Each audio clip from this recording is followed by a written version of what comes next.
ದಕ್ಷಿಣ ಕನ್ನಡ ಜಿಲ್ಲೆಯ ಮಂಗಳೂರಿನಲ್ಲಿ ನೈತಿಕ ಪೊಲೀಸ್ಗಿರಿ ಆವಾಗ ತುಂಬಾ ಸದ್ದು ಮಾಡುತ್ತೆ. ಯಾಕೆ ಈ ಸದ್ದು ಮಾಡುತ್ತೆ ಅಂತಂದ್ರೆ ಪೊಲೀಸರು ಮಾಡಬೇಕಾಗಿರುವಂತ ಕೆಲಸವನ್ನ ಪೊಲೀಸರು ಸರಿಯಾಗಿ ಮಾಡ್ತಿಲ್ವಾ ಅನ್ನುವಂತ ಪ್ರಶ್ನೆಯನ್ನ ಯಾರು ದಾಳಿಯನ್ನ ಮಾಡ್ತಾ ಇದ್ದಾರೆ, ಯಾರು ನೈತಿಕ ಪೊಲೀಸ್ಗಿರಿಯನ್ನ ಮಾಡ್ತಾ ಇದ್ದಾರೆ ಅವರು ಎತ್ತಾ ಇದ್ದಾರೆ.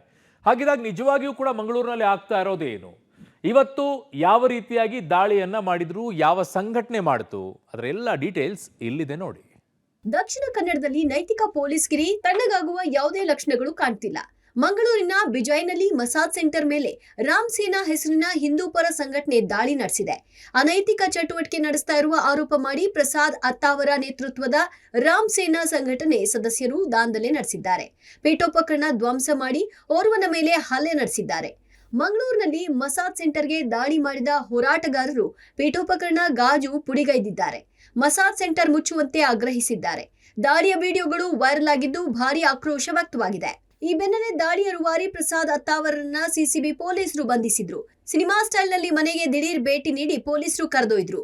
ಈ ಮಧ್ಯೆ ತಮ್ಮ ಸಂಘಟನೆಯ ಕಾರ್ಯಕರ್ತರ ದಾಳಿಯನ್ನ ಪ್ರಸಾದ್ ಅತ್ತಾವರ ಸಮರ್ಥನೆ ಮಾಡಿಕೊಂಡಿದ್ದಾರೆ. ಆದ್ರೆ ಈ ದಾಳಿಯನ್ನ ಸರ್ಕಾರ ಖಂಡಿಸಿದೆ. ರಾಮನ ಹೆಸರಿಟ್ಕೊಂಡು ಹೀಗೆ ಮಾಡೋದು ಸರಿಯಲ್ಲ, ಇದನ್ನ ಹಿಂದೂ ಸಂಘಟನೆಗಳು ಖಂಡಿಸಬೇಕು ಅಂತ ಸಚಿವ ದಿನೇಶ್ ಗುಂಡೂರಾವ್ ಕರೆ ಕೊಟ್ಟಿದ್ದಾರೆ. ಅನೈತಿಕ ಚಟುವಟಿಕೆ ನಡೆಸುವ ಪಾರ್ಲರ್ಗಳಿದ್ರೆ ದೂರು ಕೊಡಿ ಅಂತ ಗೃಹ ಸಚಿವ ಪರಮೇಶ್ವರ್ ಹೇಳಿದ್ದಾರೆ. ನೋಡಿ, ನಮ್ಮ ಕಾರ್ಯಕರ್ತರು ಮಾಡಿದ್ದು ನನಗೆ ಸರಿ ಅಂತ ಕಾಣುತ್ತೆ. ಒಳಗಡೆ ಮಸಾಜ್ ಪಾರ್ಲರ್ ನಡೆಸ್ತಾ ಇದ್ದಾರೆ, ಅದರ ಜೊತೆಗೆ ಹೆಣ್ಮಕ್ಳನ್ನ ವೇಷವೆಟ್ಟಿಗೆ ತರ್ತಾ ಇದ್ದಾರೆ. ಅಲ್ಲಿ ಅದರಲ್ಲಿ 17-18 ವರ್ಷದ ಕಾಲೇಜ್ ಯುವತಿಯರು, ಇನ್ನು ಹೆಣ್ಮಕ್ಳು ವ್ಯವಸ್ಥಿತವಾಗಿ ವೇಷವೆಟ್ಟಿಗೆ ನಡೆಸ್ತಾ ಇದ್ದಾರೆ. ಈ ಶ್ರೀರಾಮ ಸೇನೆ ಹೆಸರಿನಲ್ಲಿ ಇವರೆಲ್ಲ ಗುಂಡಾಗಿರಿ ಮಾಡುವಂತ ಕೆಲಸ ಮಾಡ್ತಾವ್ರೆ. ಕಾನೂನನ್ನು ಕೈಗೆತ್ಕೊಂಡು ಇಷ್ಟ ಬಂದಾಗ ಮಾಡೋದಕ್ಕೆ ಹೊರಟಿದ್ದಾರೆ. ಹಿಂದೆನೂ ಕೂಡ ಇದೆಲ್ಲ ಮಾಡಿ ಇಡೀ ಕರ್ನಾಟಕ ರಾಜ್ಯಕ್ಕೆ ಕೆಟ್ಟ ಹೆಸರು ತಗೊಂಡ್ಬಂದಿರತಕ್ಕಂಥ ಒಂದು ಸಂಸ್ಥೆ ಶ್ರೀರಾಮ ಸೇನೆ. ಇವ್ರಿಗೇನಾದರೂ ವಿಷಯಗಳು ಗೊತ್ತಿದ್ರೆ ಪೊಲೀಸ್ ಅವ್ರ ಹತ್ರ ಬಂದು ಹೇಳಬೇಕು. ಇವರೇ ಹೋಗಿ ಏನೋ ದಾಂಧಲೆ ಮಾಡುವಂಥದ್ದು ಇದು ಸಹಿಸೋಕೆ ಆಗೋದಿಲ್ಲ.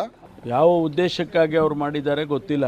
ಅವ್ರನ್ನ ಇಮಿಡಿಯೇಟಾಗಿ ಅರೆಸ್ಟ್ ಮಾಡಿ ಅವ್ರ ಮೇಲೆ ಕಾನೂನು ಪ್ರಕಾರ ಕ್ರಮ ತಗೊಳ್ಳಿ ಅಂತ ಹೇಳಿ ಸೂಚನೆ ಕೊಟ್ಟಿದ್ದೇನೆ. ಅವರವರು ವ್ಯಾಪಾರ ಮಾಡ್ಕೊಳ್ಳೋದಕ್ಕೆ, ಅವರವರು ಕೆಲಸ ಮಾಡೋದಕ್ಕೆ ಅವರಿಗೆ ಹಕ್ಕಿದೆ. ಅದರಲ್ಲಿ ನಾವು ಕಾನೂನನ್ನು ಕೈಗೆತ್ತಿಕೊಳ್ಬಾರ್ದು ಯಾರು ಕೂಡ. ಒಂದು ವೇಳೆ ಅವರು ಯಾರು ಅಂಥೇಳಿ ನಾವು ಈಗ ಐಡೆಂಟಿಫೈ ಮಾಡ್ತೀವಿ ಮತ್ತು ಅವ್ರ ಮೇಲೆ ಏನು ಕ್ರಮ ತಗೋಬೇಕೋ ಪೊಲೀಸ್ನವ್ರು ತಗೊಳ್ತಾರೆ. ಅಂದ ಹಾಗೆ ಈ ಮಸಾಜ್ ಸೆಂಟರ್ ಮೇಲೆ ಹಿಂದೊಮ್ಮೆ ಮಂಗಳೂರು ಪಾಲಿಕೆ ಮೇಯರ್ ನೇತೃತ್ವದಲ್ಲೇ ದಾಳಿ ನಡೆದಿತ್ತು. ಇದೀಗ ಮತ್ತೆ ದಾಳಿ ನಡೆದಿರುವುದು ತೀವ್ರ ಆಕ್ರೋಶಕ್ಕೆ ಕಾರಣವಾಗಿದೆ. ಘಟನೆ ನಡೆದ ಸ್ಥಳಕ್ಕೆ ಡಿಸಿಪಿ ಸಿದ್ಧಾರ್ಥ ಗೋಯಲ್ ಸೇರಿ ಹಲವರು ಭೇಟಿ ಕೊಟ್ಟು ಪರಿಶೀಲಿಸಿದ್ರು. News desk, public TV.